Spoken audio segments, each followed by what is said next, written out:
자, 여러분, 2026년 새해 첫 주 CNN, BBC, 로이터 등 모든 해외 언론이 동시에 이 장면을 송출했습니다.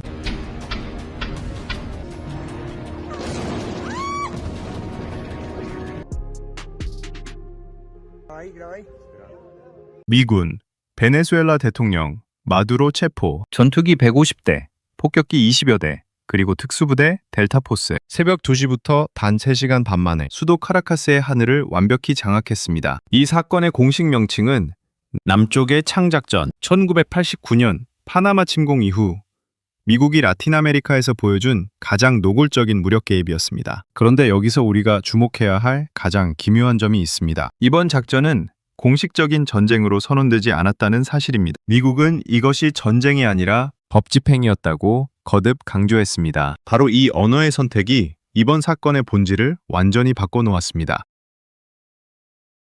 트럼프 행정부는 마두로를 국가 지도자가 아닌 나르코 테러리스트, 즉 마약과 테러를 결합한 범죄자로 규정했습니다. 이미 2020년 미국 법무부는 마두로를 마약 밀매 혐의로 기소한 상태였죠. 그 기소장에는 이런 서늘한 문장이 있었습니다. 마두로는 마약을 무기 삼아 미국 사회를 공격하려 했다. 이 논리를 이용해 미국은 군사작전을 전쟁이 아니라 범죄자 체포를 위한 법적 조치로 둔갑시켰습니다. 덩치 큰 군사작전을 마치 FBI의 확장판처럼 포장한 셈이죠. 그 덕분에 백악관은 복잡한 의회의 전쟁 승인 절차 없이 미군을 전격 투입할 수 있었습니다. 로이터와 뉴욕타임즈는 이를 두고 이번 작전의 초점은 병력이 아니라 법률적 프레임과 작전 속도에 있었다고 평가했습니다. 작전의 속도는 군사 전문가들조차 경악하게 했습니다. 공습 개시에서 대통령 체포 완료까지 총 3시간 20분 전면전에서는 절대 불가능한 이 수치를 위해 미군은 정밀마비 전술을 택했습니다. 사이버 부대가 통신을 끊고 전자전기 EA-18G 그라울러가 레이더를 먹통으로 만드는 사이 델타포스가 마두로의 지하 벙커를 포위했습니다. 2시간 15분 만에 신병 확보. 미군 사상자는 단 한 명도 없었습니다. 숫자와 알고리즘이 만든 교과서적인 승리였습니다. 그렇다면 왜 지금 베네수엘라였을까요? 트로는 마약 소탕을 내세웠지만 그 이면에는 석유와 지정학, 그리고 중국 견제라는 거대한 그림이 있었습니다. 베네수엘라는 전 세계 석유 매장량 1위 국가입니다. 하지만 이 석유의 상당 부분은 중국에 진 600억 달러의 빚을 갚는 담보로 묶여 있었죠. 미국 입장에선 자신의 뒷마당에 중국의 에너지 공급선이 박힌 꼴이었습니다. 이번 작전은 사실상 중국의 남진을 끊는 외과 수술이었습니다. 작전 성공 직후 석유 시장은 즉각 반응했습니다. 국제유가는 즉시 1% 이상 상승하며 브렌트유는 배럴당 61달러 선을 돌파했습니다. 하지만 전문가들의 장기 전망은 의외입니다. 현재 세계 시장은 하루 최대 350만 배럴의 공급 과잉 상태입니다. 트럼프 행정부가 마두로 축출 이후 베네수엘라 석유 산업 재건에 미국의 자본과 기술을 투입한다면 장기적으로는 유가가 오히려 하락할 것이라는 계산이 나옵니다. 지금 베네수엘라 내부는 폭풍 전야입니다. 국가 비상사태가 선포되었고 자산 가치를 둘러싼 210조 원 규모의 돈의 전쟁이 본격적으로 시작되었습니다.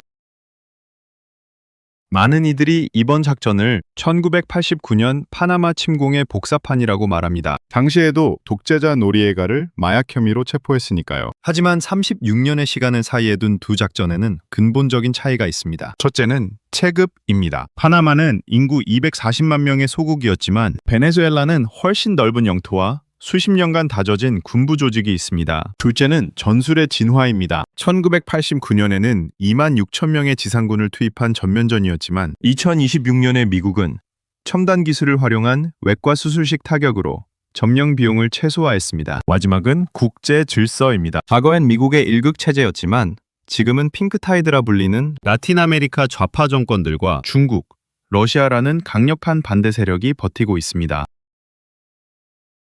중국과 러시아는 이번 작전을 제국주의적 범죄로 규정하며 분노하고 있습니다. 이들의 보복은 단순한 비난에 그치지 않을 것입니다. 중국은 베네수엘라에 보유한 수백억 달러의 채권과 석유 지분을 보호하기 위해 미국 기업에 대한 제재나 채권 회수라는 경제적 카드를 만지작거리고 있습니다. 특히 이번 작전을 대만 문제에 대입해보며 미국의 군사적 행동에 대한 경계심을 극도로 높이고 있죠. 러시아는 마두로 지지 세력과 군부를 배후에서 지원하며 미국을 장기적인 게릴라전의 늪으로 끌어들이려 할 것입니다. 시리아나 아프가니스탄처럼 평화가 전쟁보다 비싼 상황을 만들려는 전략입니다. 결론은 현대 전쟁의 새로운 문법, 사실을 만드는 자가 승리한다. 군사작전은 3시간 만에 끝났지만 통치와 책임은 이제 시작입니다. 베네수엘라는 파나마보다 10배나 큽니다. 트럼프 대통령은 당분간 미국이 통치할 것이라며 석유 관리 계획을 노골적으로 언급했지만 질서 회복은 전투보다 훨씬 고된 과정이 될 것입니다. 한국 시청자 여러분,